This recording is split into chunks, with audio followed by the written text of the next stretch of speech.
Poke the Bear is brought to you by FanDuel, the exclusive wagering partner of the CLNS Media Network. And welcome into Poke the Bear, episode 146. That's Conor Ryan. I'm Evan Marinofsky. Connor, what is up? Evan, I'm doing well. How you doing? Doing great. It is, it's weird without hockey, at least with the Bruins. Without Bruins, it's a little odd this time of year, but I won't keep putting salt in that wound because I'm sure this conversation will do enough of that as is. On Tuesday, there was the end of season press conference. Charlie Jacobs, Jim Montgomery, Cam Neely, Don Sweeney met and discussed everything. Lots of different things. So we're going to sit here and do some of our the big stuff, the meat of what was said, the things that are going to have lasting implications throughout the offseason, which I feel like for the past couple off seasons, we've said, well, this is shaping up to be an interesting off season, but it has. This every off season. I feel like I went back and I'm thinking, retool instead of a rebuild. Bergeron, is he coming back or not? I'm like, this is freaking Groundhog Day all over again. It's the same stuff over and over. We'll start with Montgomery admitting some mistakes. Montgomery admitted some pretty big mistakes throughout the series. Felt that he should have put a defensive shutdown pairing to go against the Bennett line, jumbling his forward lines, the goaltending situation. How much of this, can he really learn from this? Yeah, I mean, I think you can, in terms of just the chess game that I think plays out over a 7-game series, and being the guy to make those calls. I think obviously the one that stands out is the goaltending situation, which he again kind of put his hand up and took on the blame for that in terms of not going to Swayman in game 5, 6, however you want to view it. Kind of clarified again. I think he drew a lot of criticism after game 7 for kind of more or less deferring to goalie Bob in terms of the decision of when to put Jeremy Swayman in. Kind of was like, I trust, goalie Bob heavily. He factors in a great deal, but he's still the head coach. He makes the final call. So get to, not have it kind of just fall on Bob Sens' shoulders in terms of being the guy that pushes the button there. Yeah, exactly. I think you can learn from it. I think the biggest thing maybe to gain from it is when you're in the playoffs is, even though I know everyone says it's a whole new season, the game changes. It's a lot more physical, a lot more north-south, a lot more, chances generated on the forecheck, not as much rush chances, what have you. But I feel like for the Bruins, it's also when you had a team like that, it's also not straying away from the formula. I think it's probably the biggest thing you can probably take away from just how they approach things, right? Whether it's getting Bergeron back and switching up the lines, when going away from Martian, Bergeron, DeBrusque, who are great all year long, whether it's breaking up Grzelcyk and McAvoy. And you can, again, look at Grzelcyk's faults in terms of what he, has done in previous years in the playoffs, but you staple him next to McAvoy, he becomes very effective, and Charlie McAvoy also looks very good. So, switching up those deep pairs and overthinking things when I really don't think Grzelcyk should have been the odd man out going into game 6, and we saw what happened. And then again, just the goaltending situation. We've both touched on it before about, yes, maybe it's unconventional about, rolling out that goalie rotation in a playoff series, and, maybe the drama or the odd kind of situation you could have if one guy stumbles, you keep the goaltending situation in place.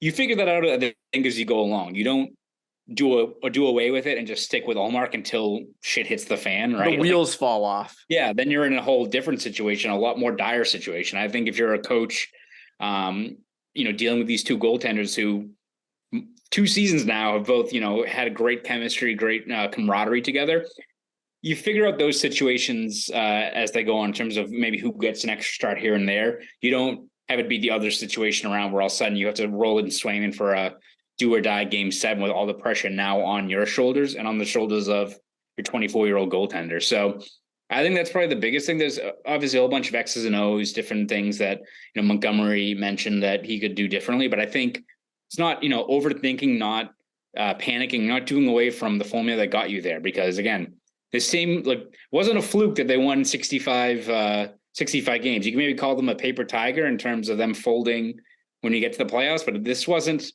multiple games where they had a negative goal differential and they keep on gutting out wins. they had a set formula as to why they were so dominant in the regular season. And they kind of just did away with so many different parts of that once you get to the playoffs. Yeah, I go back to Montgomery saying you needed to put together a shutdown defensive pairing. I go back to the jumbling up of the lines and even the goaltending tandem, which again, we've said it's unconventional for the playoffs. This is an unconventional team. And I just you have 7 full games to make those adjustments or to you have a staff. And the fact that, you even look at shutting down the Bennett line, that was a big thing. And I don't want to compare Cassidy to Montgomery, but a big thing was, and Cassidy was pretty good at this, was shutting down opposing teams and certain lines and, line matchups and all that. There were line matchups in this series, but the fact that there wasn't, and granted, the Bruins defensemen were not great in this series. I mean, that's another thing. They were not great, but the fact there was really no effort to put together a shutdown pairing to go with that Bennett line, I don't understand that. And it hits even, you can blame the defensive coach, John Gruden. There are things you can blame, but the buck stops with Montgomery. And I just think, obviously he was heavily outcoached, but just the failure to make those moves. Again, this isn't one game. This isn't like this was Game 7 Stanley Cup. This was an entire series. And I just go back to the whole, jumbling up the lines prior to after game 2, jumbling up the lines again before game 5, and then having it result in a goal against. Obviously, yes, hindsight is 20/20, as is with the goaltending tandem stuff. But and again, we'll get into the goaltending situation this offseason. We did a little bit on Bruins Beat on Tuesday. But will they even have a chance to use the goalie tandem again, going forward? That's a whole nother thing. On Montgomery still, made some comments about Bergeron in game 5, how Montgomery called him and said, you're basically good to go. And Bergeron said, Monty, I'm playing game 5. Obviously, it's Patrice Bergeron. It's hard to say no to him. But Montgomery's the head coach. And that decision also kind of looms large over this series. Yeah, no, it's a tough call when you have a guy with Bergeron's resume and his pedigree and him feeling he's good to go. It makes sense that you're going to defer to a guy like that who has that much sway in the room. But I think you look at, in terms of staying the course. And again, I think for the playoffs, especially, it's a marathon, not a sprint, right? You have multiple times where you can look at a few of these other playoff series from other teams where they're, relying on a guy like Schmidt in the Devils in that first round. It's all about kind of changing your game plan, adjusting on the fly, depending on who your opponent is. So you usually could have made the case that the Bruins, could have just stayed the course and rolled out the same lineup they had in games 3 and 4 down in Florida, right? And you were doing pretty well with Zacha and Coyle, that 1-2 punch, and just how, I think composed and structured that game plan was for the Bruins. Again, when medical staff says, yeah, he's probably good to go, and you have guys like Bergeron and Krejci ready to roll, it's tough to say no, obviously, but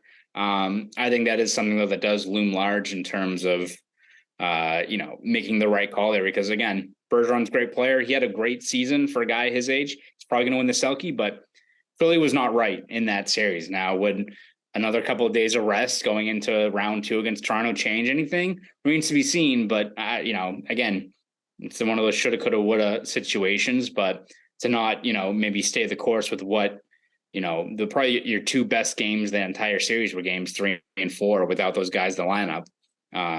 That is a pretty big second guess. And it's, again, not to say that the team is better on next year, Bergeron and Krejci aren't back, just roll that lineup, you'll be good to go. But again, that is one that is a tough look in terms of making the right call there, because clearly it did not go in the Bruins' favor. But it's also a bigger indictment on, and again, I completely get Bergeron is your captain. He is a first ballot Hall of Famer, the whole thing there. I mean, Bergeron's amazing. We're not saying he's not, but Montgomery's the head coach. At some point, and it's tough. Again, he's a first year head coach with this team.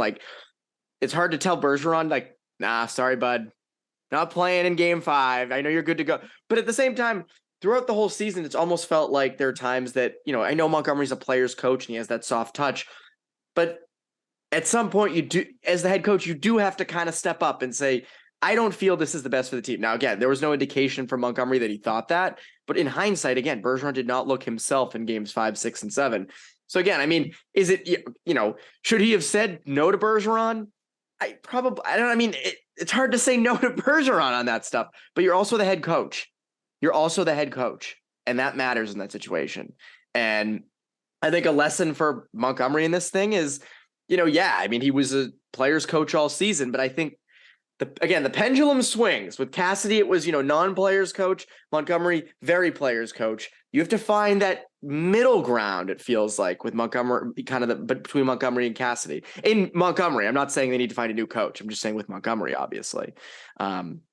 So there is all of that. But Connor, our exclusive wagering partners over at FanDuel, they have a new deal going on. Why don't you tell listeners about our good friends over at FanDuel? Absolutely. Listen up, guys. Make a fast break to FanDuel during the NBA playoffs, because right now, new customers can get a no-sweat first bet on up to $1,000. $1,000. It's like $100, and you give it out like 10 times. I think that's 10 how, times. Right? Multiply it by 10. Yeah, these journalists are trying to solve this math. $1,000, Evan. That's $1,000 back in bonus bets if your first bet doesn't win. Finally, you can bet on all your favorite sports, from the money line to point spreads to player props and more. And frankly, that's the best part of FanDuel. You can bet on anything. You want to wager on how many points Jason Tatum's going to rack up? Just don't count the first quarter. Ooh. Be my guest. Maybe the Bruins are under for wins next season. Go for it. So bet now on an app that's safe, secure, and super easy to use. And of course, an app where you get paid instantly. There's no better place to bet on all the playoff action than America's #1 sportsbook. Visit FanDuel.com/Boston and get a no-sweat first bet up to $1,000. That's FanDuel.com/Boston. FanDuel, the official sports betting partner of the NBA. Please gamble responsibly. Before we get on with the conversation about the Bruins, the Bedard stuff, Connor Bedard going to Chicago, not to Philadelphia where we wanted him to go. Instead, he goes to Chicago. I don't know if I love seeing that franchise rewarded, especially after all the stuff that happened this year, which is, awful. And then you have, on the ice, Patrick Kane just left, and it's like, oh, here's Patrick Kane's replacement. Here you go. Again, I don't believe the thing was rigged, but don't love seeing that place rewarded. It is frustrating also because I feel like if you're a team that's that much of, run by dipshit management, of like knowing there's times before where you clearly should have blown it up, and you're like, no, we're gonna keep on trudging ahead. We'll be fine. Like them getting like Seth Jones and like trying to rebuild around. It's like Vancouver, right? Vancouver deserves to be like bad for another like 5-10 years off of not just hitting the eject button and blowing it up years back. Like there needs to be a certain amount of penance, I think, for those teams that are that short-sighted to not think that there's bigger issues afoot. So that's things that the 1 year where it finally, I don't think it even was part of their plan. I think it just finally completely unraveled with their really shitty rosters they built, that they get rewarded for it. But alas, Evan. Alas. You think that ever happens with the Bruins? Because I'll be honest, this is where you got to give Sweeney some credit. They've retooled well. And we'll get to this. We'll might as well just segue right into it now. Like Don Sweeney spoke on Tuesday saying that roster changes are coming. Mentioned that, maybe it'd be nice to, the cap situation is not great. It'd be nice to maybe re-sign one of the 3 UFAs you got at the deadline, but who knows? But it's not going to be a rebuild. And we got this last year from them. It's not a rebuild. But they have done a nice job of retooling over the years. I mean, you look at those years, 14 through 17, where they were kind of middling team, where it was like, maybe they might have to blow this whole thing up. But you got Pasternak, 25th overall. You got McAvoy in the middle of the first round. Swayman was a huge get. Like there have been things there, and players that have sort of bridged to the next group, and they've done a good job of it. There are a lot of teams out there that are horrible at it. Hopefully Keith Jones fixes things in Philadelphia. Keith Jones, Danny Briere, and John Tortorella. That is a recipe for success. That's a team that needs like behind the gritty or something. Instead of behind the B, it's like behind the flyer or something. That they need a reality camera. So like he's got like his big like fuzzy fingers like covering the camera line. It's like, fucking, can you stop with that? Can you get your fingers off the camera? But Sweeney, though, this team needing a retool, not a rebuild, roster changes coming. And we talked a little bit of this on Bruins Beat of maybe what the roster changes might be. I mean, did you get a sense if this is going to be a big roster changes? I mean, what do you think? I mean, I think it's going to come down to, I think it's fairly obvious, right, that there needs to be roster moves just to get cap flexibility is how Don Sweeney worded it. So, I mean, there's going to be at least one or two of these moves where you're going to be like, okay, like I get it. I see why it's happening. Now, again, it might fall on Sweeney to try to swing a hockey trade where he loops in 2 or 3 contracts to get one player back that can help you in a certain area. I'm sure we'll have plenty of time this offseason to go through potential hockey trade scenarios, but save it. Yes. But even if that's not the case, you know, that'd be probably the best case scenario. But otherwise, you're probably looking at moving guys for draft capital, but most importantly for just cap relief, right? As much as I think people view it as a doom and gloom of this year, and you think you're going to sell everyone just to recoup picks and tank, you kind of said it. The team is structured in a way that, yes, you won't be 65 wins, but when you look at the structure in place of who you have under contract of 60 goals scored and David Pastrnak signed through 2031, you got a decor. Yes, they were not good in the playoffs, but a decor anchored by Lindholm and McAvoy signed through 2030. Pretty good framework of a decor right there. And that's not even including Carlo, who I think... You don't want to trade McAvoy? Yeah, exactly. So even Carlo, I know he gets maligned a lot. I thought he was money for most of the playoffs and for most of the year, especially next to Lindholm. I think he's a guy, and even Sweeney mentioned him as one of their top 3 guys on defense. So I think you stick with those 3 guys. Look at other guys signed. You got Zacha, Coyle, DeBrusk. I don't view those guys as maybe being the guys that get moved to this offseason. We'll see with DeBrusk because he's a pending free agent next year, but still a guy that was on pace for like 34 goals before he broke his leg. So, you still have frameworks of a playoff contending team. Are they a cup contending team? Remains to be seen, but you can look at the way this team is structured in terms of, all right, you add in a youth movement further down the lineup. You have to make a tweak here and there in terms of addressing things. We have to figure out what the goalie situation is going to be. But whether it's you run it back with Olmark and Swayman, or if it's Swayman, who probably has more to give in terms of a very good young goalie, and a guy like Brennan Bussey, or you sign a veteran for cheap, like you still have the framework in place. It's not like it's a situation where you're looking at you're missing 2 guys in your top 6, or you've got multiple areas to fill out. Like you're still going to be a team that gets 95, 105 points. And if there's one thing I think we've learned from this playoff so far, Evan, snap your ticket to the playoffs and see what happens, right? Like, you look at all these teams, not just like Florida, but people thought that Carolina was going to be cannon fodder going into this because they don't have Max Pacioretty and Svechnikov. And it's like, all right, well, Jordan Martinook, who had 31 points in the regular season, has 9 points in his last 4 games. Like you even look at games 3 and 4 for the Bruins, right? Like they played their best games without 2 of their top 6 centers. That's not to say that over 82 games you're going to be better or you're going to replicate that. But in the playoffs, it's all fucked up, Evan. It makes no sense. Like the logic, throw it out the door when you get to the playoffs. But if you're a team that's good enough to punch your ticket there consistently, then you're putting yourself in a pretty good spot. I find that to be more sustainable when you have this structure of this roster in place, as opposed to blowing things up and rolling the dice and running the risk of being a team like the Red Wings. A lot of history, run by pretty good management, still kind of waiting to break through. There's no guarantee. It's very few teams that become the Colorado Avalanche, who, again, generational players, still really sucked for quite some time. Yeah, and got lucky that you got a generational player at number 4 overall. Like there's a lot there. The other thing is, like, if you were to, because there are people who do want this team to fully rebuild, right? Okay, so let's say you lose Pastrnak or McAvoy, right? Let's just say you did.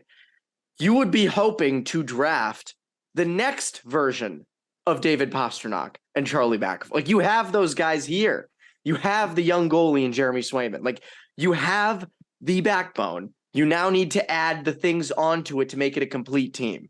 And yes, you were going to lose some of that depth this offseason, 100%. Taylor Hall might be a casualty of that. Unfortunately, Matt Grzelcyk might be a casualty of that. And one thing that caught my eye that Sweeney said on Tuesday. He was asked about if he was going to be able to re-sign any of the 3 UFAs he got at the deadline. And he basically said, it made it sound like, we're going to have to clear some cap and hopefully maybe we can re-sign one of the 3, making me think that sounds, again, total speculation here. Taylor Hall gone, Tyler Bertuzzi in. That's what that kind of sounded like. At least that's the most, off the top of the head idea. But again, the whole idea of rebuilding, you don't need to rebuild. Like, you're fine. It's not like, again, as you said, the Red Wings of the early 2010s that were still hanging on to, an old Zetterberg, an old Datsuk, like Johan Franz, and those like you don't have that. You have younger pieces here. And yeah, the one glaring thing is you do need a number 1 center. You have a number 2 center. Like, you do have your number 2 center of the future in Pavel Zacha. So that is one area where you're okay. You just need the number 1 center, which again, kind of a big deal. You do kind of need that. Yeah. And so I think that's, interesting stuff. You did hit on this a little bit with just get into the playoffs and see what happens. Lessons learned. We do this every year. We haven't, 2019, the Bruins went deep, but since then, the Bruins have not been one of the teams that we've been learning lessons from. But you do have a lot of deep teams there. I mean, Bruce Cassidy with his Vegas Golden Knights is still going strong. But lessons learned from teams still in the postseason. I know you might say one team, so I'm going to say a different team. I'll let you go first for lessons because I think you're going to say a certain team.